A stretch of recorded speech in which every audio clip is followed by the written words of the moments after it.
Hey guys, what's up? It's me, Franny. Today's video is going to be a Q&A. I have not just sat down and answered y'all's questions in a very long time. I've just been doing a million things. I've been very busy working on just a lot of things. I'm just really excited for you guys to finally see, but you know, my life's been upside down all over the place, basically. Alright, so yeah, today's a Q&A. I tweeted out and I put on my Instagram story saying that I'm filming a Q&A and literally ask me whatever you want. Also, just wanted to say my nails are matching my top. I just realized that. Slight flexes, like, you know, when you want to like slightly flex on you guys, like on people, like this is what you do. You match your top with your nails at all times. I've been really into pink lately. I don't know why, but I've been very like attracted to the color pink. Does that mean love is in the air for me? Ooh, I don't know. Let's see what y'all asked me.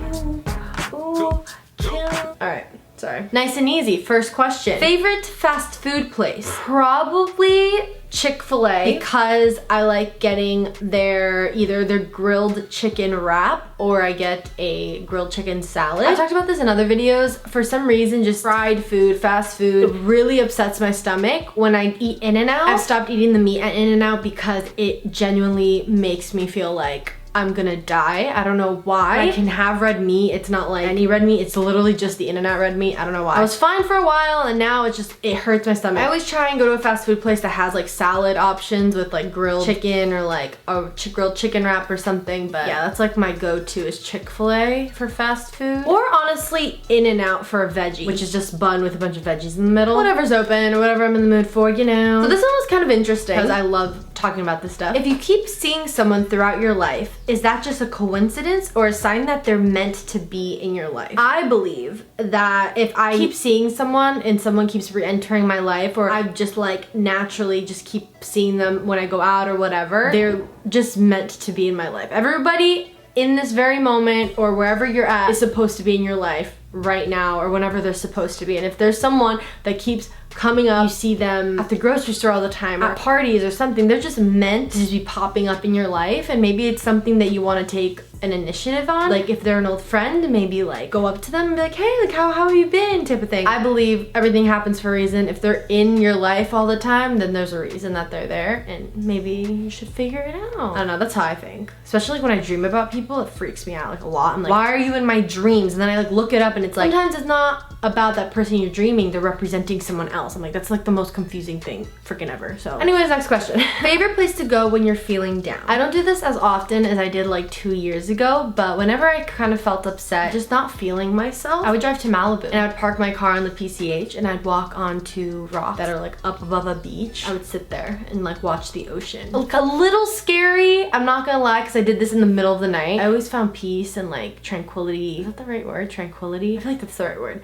I just found like some sense of like calmness and like relaxation just sitting there really late at night, dark, no one around. Obviously cars would drive by. It was a little scary, but I would just get used to it. I'm not saying you go do it, but I don't know, it really helped me just kind of like think and like breathe a little bit. All right, like you're gonna be okay type of thing. So the next question, what's the hardest thing about being a YouTuber? Honestly, the hardest thing about being a YouTuber would be, for me, I think it's just trying to think of original content, think of ideas, and think about what you want to post. It's honestly just about thinking of ideas of what to film, and I want to film what you guys want to see. Fun to watch, not something boring. I don't know, I think it's just coming up with ideas. Sometimes you can get like mental blocks, and I'm not kidding, sometimes there's weeks where I'm just like, I don't know what to film. So then I just go on YouTube and I start going through people's YouTubes, or I go through like the trending page and stuff like that, and I just like try and see what's going on. I think it's the idea part, sometimes the hard part, because you don't want to put something out that's like like half-assed. But I don't know, I think it's just thinking of original content, what you know people want to see. What's it like living in LA? I got this question a lot actually. Living in LA, well, I'm from Jersey. If y'all don't know, I'm originally from Jersey. To me, LA seems like a whole different planet. I feel like I can compare New Jersey to places. I can't compare LA to places. Like I can't even compare LA to New York. LA is a place where you feel like you have to fit in a certain way, you have to look a certain way, you have to act a certain way sometimes, especially when I first moved here, and it feels like you always got to keep up with what's trending or what's coming around now, you know? It gets tiring sometimes, but as long as you stay true to yourself and you just have a really core group of friends around you. So many people have such a love-hate relationship with LA because it's a great place for opportunity. I mean, the amount of opportunity I have and all my friends have for our careers, whatever we want to do, but sometimes it's the people people and the atmosphere that can get really intense. As long as you kind of balance it and you are on your toes and you know what you're doing and you're focused, LA is an amazing place. The weather, A1. I don't know about the earthquakes. They're really getting to me. Other than that, LA's awesome. I love it. Are you seeing anyone right now? I am not seeing anyone right now. I am as single as a bird. Is that a saying? I don't know. But I'm very single. I'm not seeing anyone. I'm not dating anyone. Yeah, everyone just always assumes I'm dating someone or seeing someone, but I'm very single. I promise, guys, that when I do have a boyfriend, not right away, but you guys will know. You guys will have some sort of sense that I'm with someone, but not right now. How do you deal with people always saying that you and Bobby should date? I have a guy best friend and people are always telling us to date, and it just makes me and him and his girlfriend feel awkward. I don't let it bother me because it's just funny because Bobby and I are best friends. We are really good friends. I just let people assume what they want. I don't know, it doesn't bother me. It's just kind of like whatever. Like no matter what, I've just learned over my life that people are gonna assume whether you do something or not. People are going to think whatever they want about you, and if they want to think that Bobby and I are dating, then they can, but we're not. We're just really good friends, and that's it. That's really it. It doesn't bother me though. Like I don't really care if people want to assume that or whatever, but it's just funny because everyone just always throws it up in the air. That's basically it. I mean, it doesn't affect me. What is the best memory you have growing up? I think is when my dad got back from the army. I think he was on break. He was in Kuwait. He was stationed down in Kuwait for I think 18 months. I think he was coming for break and he surprised me. So I remember going to this hair salon with my mom when I was younger, and they had like this like chicken restaurant next door. I was so little, like I want to say I was like 8 or something, 8 years old, and we went inside the restaurant to eat, my mom and I, and then I remember my mom tapping me and she was like, "Fran, who is that?" And I looked down the aisle and it was my dad. I hadn't seen him in months and months and months, and I remember like, "It's Dad!" Like I ran to him. I was so small, but I remember that memory so vividly because it was so like, I missed him a lot, but I think that was probably one of my favorite memories as a kid. Are you going to VidCon? No, I did not go to VidCon this year. I'm going to explain in a sec, but when you guys watch this video, I will be at VidCon. Okay, I'm so confusing. I'm so sorry. I did not go to VidCon this year. I am only going one day. I'm going Saturday. It is to watch Neza perform. I didn't get asked to be a featured creator or anything. Basically what happened was I was actually asked to perform at VidCon. I declined it. I have music coming out very, very soon. I did not want to perform without my new music because this new music is my sound. It is me 110%, and it is what I want to be known for as a music artist. My other songs, even though I'm so grateful that I have released music, that wasn't my sound.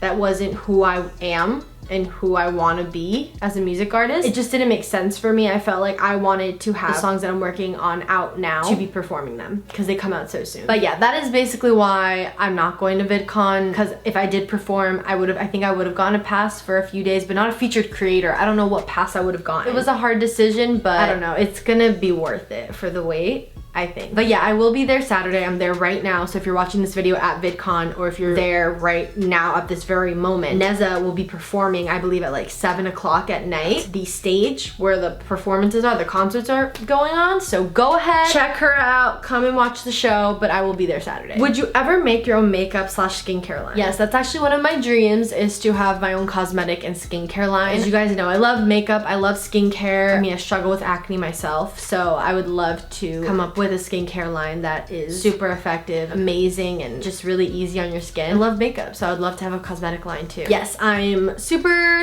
excited about that. Haven't really started that at all, but eventually in the future, it's a goal of mine. What was your longest relationship? So I've only dated one person ever in my life. It was in high school, and we talked.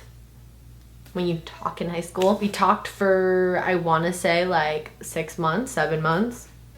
Basically dating, and then we officially started dating. I remember it was on Valentine's Day. We officially started dating, and then we dated for I think 2 months, 3 months, and then he cheated on me. So like my longest relationship, if you combine the talking and the dating, like almost a year kind of, but if you don't want to count the talking, then 3 months. I'm really not that lucky with boys, so bear with me on that one. Have you ever dealt with depression or anxiety, and if you have, any advice for it? I've dealt with anxiety. I've always had anxiety. I've never been like diagnosed with anxiety, but I just know that I've always had it, like just not really badly, but like I think I've talked in videos, I can tell when I'm very anxious certain weeks than other weeks because I rip apart my fingers, like the skin around my thumbs. I can tell that by that. I chew inside my mouth a lot. So that's another way I know how anxious I am. I'm always like shaking my foot. Well, not right now, but it's really bad when I'm eating and stuff. Like I always have to be moving or something. But my anxiety kind of started when I was younger, and it was when my dad went to the army, and it was just not everyone, but for me, that's when mine developed. So when my dad went to the army, I started developing just a slight anxiety. Just I wasn't able to eat when I was little. Like it was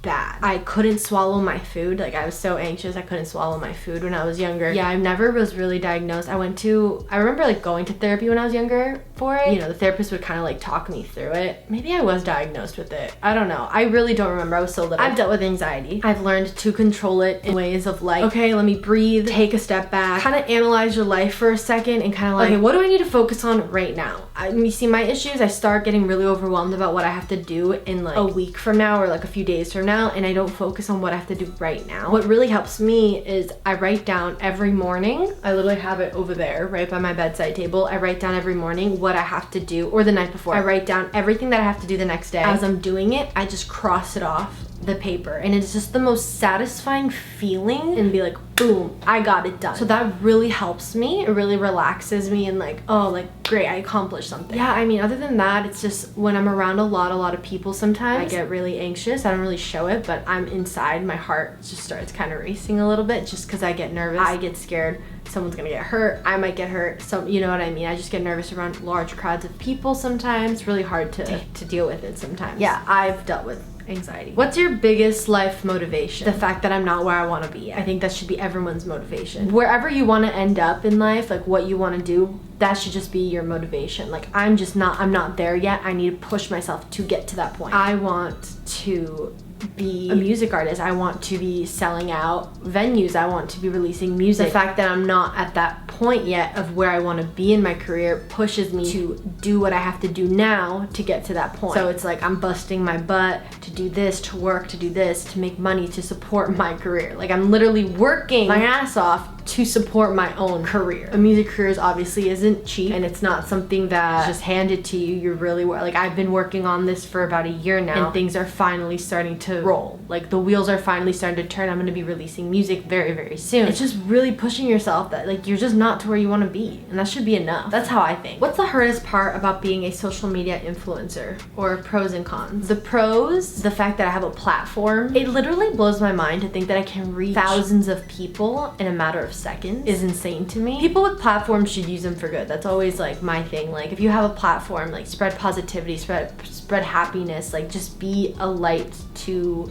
life, especially if so many people are following you. The biggest pro is that you can make such an impact on someone's life for the better. I think that's like my favorite part about it, is I can reach so many people and so quickly make someone's day or impact the world in a certain way. And a con, I think, is just the same thing. How many eyes are on you at all times. Just kind of learning how to be confident in your own skin, because you know, if you're like, okay, there's so many people watching me, there's so many people seeing me in videos and on Instagram and whatever, someone has something bad to say, then just kind of trying to ignore it and brush it off. But yeah, I think it's just the amount of eyes on you. You feel like you have to be perfect. You can't really mess up, because if you mess up, everyone freaks out. Everyone's like, oh my god, like, she did this, da, da, da, da, da. It's just like, it turns into a whole fiasco, a chaos thing, you know? I'm not gonna put out there the bad parts of my life, because I have a platform and I don't want people to be sad for me. You know, if I'm down, I don't want to bring you guys down with me. I'm so extremely grateful and thankful for the platform I have. So someone asked, when is the next song coming out? Guys, so soon. Like I said before, my music is coming out so soon. Like so soon. Like so soon. Be ready. I'm so excited. How often do you cheat throughout the week? So I was getting a lot of fitness questions. I cheat every day. So one thing I'm very passionate about, what I've been very passionate about the past few months, is kind of getting rid of diet culture. If you don't know what diet culture is, it's basically, you know, do a crazy diet to be really skinny. Like, oh, I really need to do this diet because I need to lose weight to look this certain way. I have been kind of anti-diet culture lately, because I just learned that we try to force ourselves to make our bodies look a certain way when they're not meant to look a certain way. We're doing these crazy diets and we're trying to look this big, and don't worry, I've been there. I have been the one to try the extreme diets, the extreme workouts, because I felt like I had to look a certain way, and in reality my body can't look that way because my body wasn't meant to look that way. I need to embrace the body that I was given. I can just love myself, you know? If you keep thinking about the foods you can't eat, you just put negative thoughts in your head and you bring yourself down. Instead, think about how much water you should be drinking throughout the day. Eat more veggies, eat more fruit, getting more sleep, taking vitamins, just thinking about what you should be eating more of and not of what you shouldn't be eating. It really does affect your mindset. I have been there, but I'm really not for diet culture. I'm tired of dieting. I don't diet anymore. It did nothing for me. I have just been on a healthy lifestyle. Tons of veggies, tons of fruits, drinking lots of water, taking vitamins. I have seen a difference in my body way more than anything I've ever done in the past few years. So I cheat every day. I eat ice cream or I'll eat a cookie every day. Like I eat whatever I want. If I don't even feel like eating vegetables one day, I will not eat vegetables one day. It's all about balance. So I cheat every day and I'm very freaking proud of it. I'm still learning and still trying to get to that point, being 110% confident in myself. I'm getting there and I feel like I'm almost there. I feel good about it. Where do you see yourself in 5 years? I see myself touring, performing, releasing tons of music, having an albums out. Okay, so here's another fitness question. What is one tip that you would give someone who's planning on wanting to lose weight / getting fit? Trying to build a healthier lifestyle around yourself, staying active throughout the week. I probably work out 4 to 5 days a week. That doesn't even mean I'm in the gym 4 or 5 days out of the week. It means I'm just staying active. So I'm either hiking, swimming, I surf sometimes, I see my trainer, cycling, go outside for a run. It's just doing any sort of activity outdoors or whatever for like 30-40 minutes for 4 or 5 days out of the week. You feel so good about yourself. And then the biggest thing is patience. When you're really trying to get fit and you're really trying to start to get fit, you have to tell yourself it's gonna take a while. It's not gonna be overnight. You're not gonna see results right away. And it's just about being patient with yourself. Don't jump into it thinking, I'm gonna look like this in a week or I'm gonna lose 10 pounds in a week. It's not gonna happen that way. I've been with my trainer for like 5 months, 6 months now, and I started seeing results 2-3 months in. It's just being consistent. Stay consistent and patient, and I promise you it'll be worth it. That was the last question, guys. Woo! Woo! So guys, I hope you enjoyed this video. I really wanted to do just kind of like a Q&A. I love just talking to you guys on camera. I wish you guys were like in front of me. Like I wish you guys were right here. I could just talk to you guys about this stuff because, you know, when you guys ask me for advice and stuff, I just feel like we're best friends and I'm like just trying to help you through something, and vice versa. You guys help me through so much stuff. The positive messages you guys send me just never go unnoticed. I mean, you guys send the most beautiful messages to me. The fact that I can motivate you guys to work out or motivate you to have a healthier lifestyle or to be more confident in yourself means more than anything to me. Like, you don't even understand. I love you guys. Thank you so much for all the support, for all the love. I promise you, so much is coming. I'm working towards something so amazing. So excited, but please give this video a thumbs up. Leave a comment down below on what other videos you'd like to see me do. Put those push notifications on so when I upload, y'all know exactly when I do. Don't forget to subscribe, and I will talk to you guys later. Bye.